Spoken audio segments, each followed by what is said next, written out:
আসসালামু আলাইকুম। সকাল সকাল আসলাম টেসলা চার্জ দিতে, টেসলা চার্জিং এরিয়াতে। সকাল 8টার আগে 19 সেন্ট করে পার কিলোওয়াটস চার্জ হয়। একটু রেট কম থাকে সকাল সকাল। 8টার পরে অনেক রেট, ফুল করতে প্রায় $25-30 মতো চলে যায়। যে বিষয়টা আসলে কথা বলতেছিলাম সে বিষয়টা হচ্ছে যে দেখেন, এখন মনে হবে যে টেসলা কার, চার্জিং, আমেরিকা, বাহ বিশাল কিছু, ভাবতে অন্যরকম। দেখেন, এই জিনিসটাকে আপনাদেরকে বুঝতে হবে যে সকাল ঘুম থেকে উঠে 8টার আগে আসলাম চার্জ দেওয়ার জন্য একটু কম দামে। তার মানে কি এত শৌখিনতা নাই? যা দেখতেছেন তা বাস্তবে এত শৌখিনতা না। বাস্তব হচ্ছে যে একটা যুদ্ধক্ষেত্র, একটা ফাইটিং, একটা কঠিন অবস্থা। এই বিষয়টা এই কারণে বলছি, বিশেষ করে বাংলাদেশের নোয়াখালী জেলার আমিষপাড়া ইউনিয়নের প্রচুর মানুষ ইউরোপ আমেরিকায় থাকে। তারা আসলে অনেক কঠোর পরিশ্রম করে, অনেক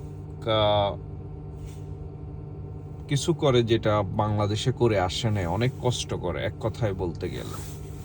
কিন্তু তার বিপরীতে দেশে যারা আছে, বাংলাদেশে যারা আছে, তারা নিজেকে বিশাল কিছু মনে করে।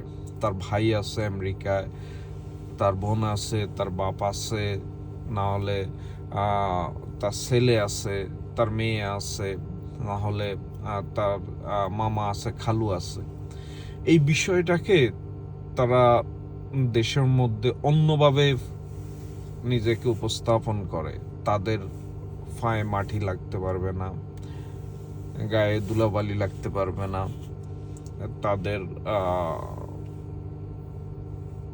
রং কালার চেঞ্জ হইতে পারবে না। তাদের মন মানসিক, এক কথায় মন মানসিকতা ডিফারেন্স।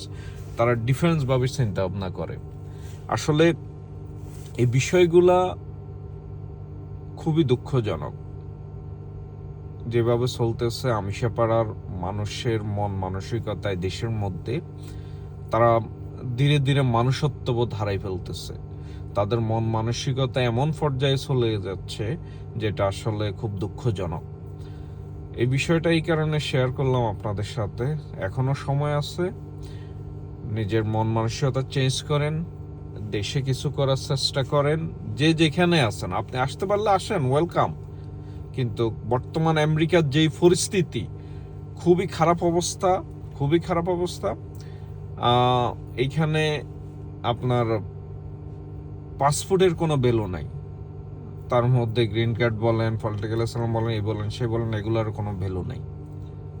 তো এই পরিস্থিতি খুবই খারাপ। যে যেখানে আছেন কিছু করার চেষ্টা করেন।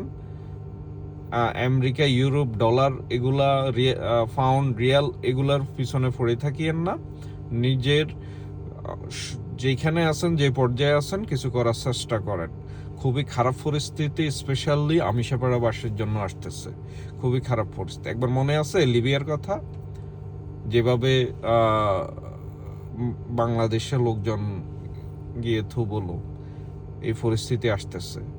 খুব সাবধান হয়ে যান। আসসালামু আলাইকুম।